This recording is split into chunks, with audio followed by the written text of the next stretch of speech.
Assalamu alaikum and hello.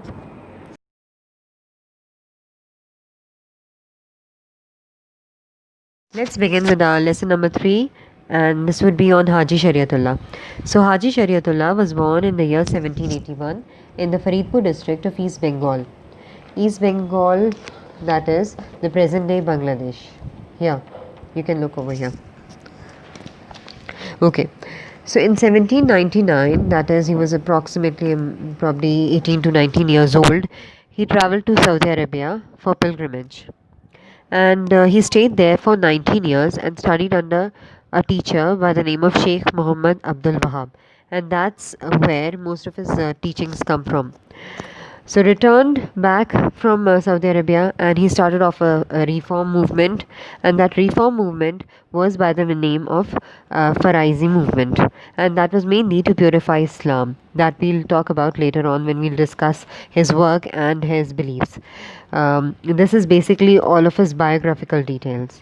He died in the year 1840, and after his death, his son continued his work.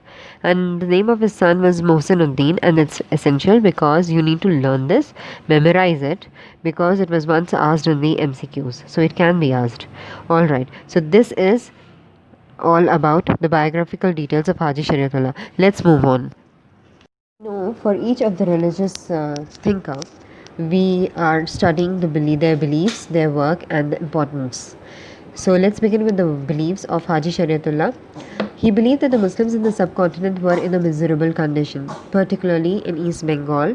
Why? East Bengal was an agricultural land, and there the Muslims mostly were working as peasants under British or the Hindu landlords. And according to him, an area that was governed by the non-Muslims had to be called as Darul Harb, and he therefore declared India or the subcontinent as the Darul Harb. According to him, the Muslims were away from the true religion, and therefore he focused mainly on bringing them back to the pure Islamic practices or the observation of Islamic duties. Now, if we talk about duties in Islam, in our religion, the main duties that we have to perform are called as the farz. Okay, so from there, the word farz comes Faraizi movement. He started off a movement which is called as Faraizi movement, and the main objective of this movement was to bring the people back to the farz or the obligatory practices which the Muslims are supposed to perform. He also supported a jihad movement against all the non-Muslims who are undermining Islam. So with this we come to the end of his beliefs. Now the work. He started the Faraizi movement. The main purpose of this Faraizi movement was to make the Muslims return back to the basic principles of Islam, to start following the farz or the obligatory practices of Islam, to restore the pride of the Muslims, to gain more opportunities for the Muslims in education and employment. Why? Because most of these opportunities were being enjoyed by the British and the Hindus, and the Muslims were mainly oppressed, and they were living very poor lives. So another main important purpose of the Faraizi movement was to alleviate poverty as well, and to make the Muslims seek forgiveness for the past sins, so that they return back to Islam and closer to their God. Now, was this Faraizi movement successful? Yes, it was very, very successful. It was successful in uniting the Muslims together. Mostly the Muslims of the East Bengal, as I mentioned earlier, were peasants. So once they started working together and they got united, they became a threat for the Hindus and the British landlords. Now, the Hindus and the British landlords got concerned, and therefore they drove Haji Shariatullah out. And once he was driven out, he went over to Nawabganj in Dhaka, and that is where he finally died. Now, let's quickly summarize this again.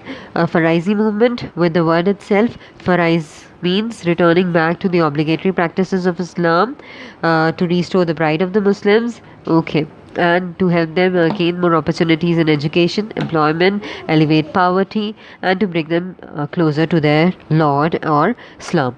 Okay. Now, after his death, do you think his work stopped? No. It was Mohsinuddin. And who's Mohsinuddin?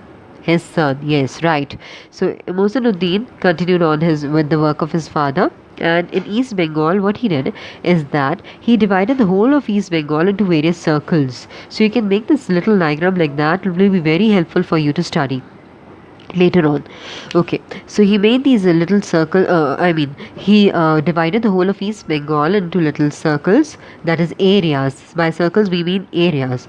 Now each circle was ruled or governed by a Khalifa, and the Khalifa was responsible for the social and spiritual welfare of the people. Okay, so I think this is understandable till here. Secondly, what he did is he helped the peasants oppose the excessive taxes that were imposed upon them by the British and the Hindu landlords in general. So that means the peasants were now becoming more aware of their rights, and they were opposing anything unlawful that was done to them by the British or the Hindu landlords. And again, that is, they were threat to the British and the Hindus. So they started, a little fight kind of a thing started off, and but he did not stop even then, and he declared jihad against the British government. So because of this unrest, obviously he had something had to be done. An action was taken by the British government, and he was arrested, and he died in 1860. That is 20 years after his father, and after his death, the Faraisi movement completely declined. Okay, so with this, the work ends. Alright, so the importance of the Faraisi movement. Yes. So what do you think? Was it an important movement? And why was it important? It was important because it encouraged the Muslims. It was a source of their spiritual revival. It expunged all the un-Islamic practices from Islam. It returned them back to Islam. So it was a revival of Islam in East Bengal in particular. It had very important political and economical consequences or impact on East Bengal in particular and the subcontinent in general. It led to the rise of the Muslim peasants, and the peasants started opposing the harsh taxes that were imposed upon them. It resulted in the unity among creating unity among the poor Muslims of the East Bengal. The Muslims became aware of their rights. Earlier, like they were living their lives under subjugation and oppression mindlessly, but now they became aware of their rights, and they started opposing anything wrong that was being done to them. It is a very, very important movement.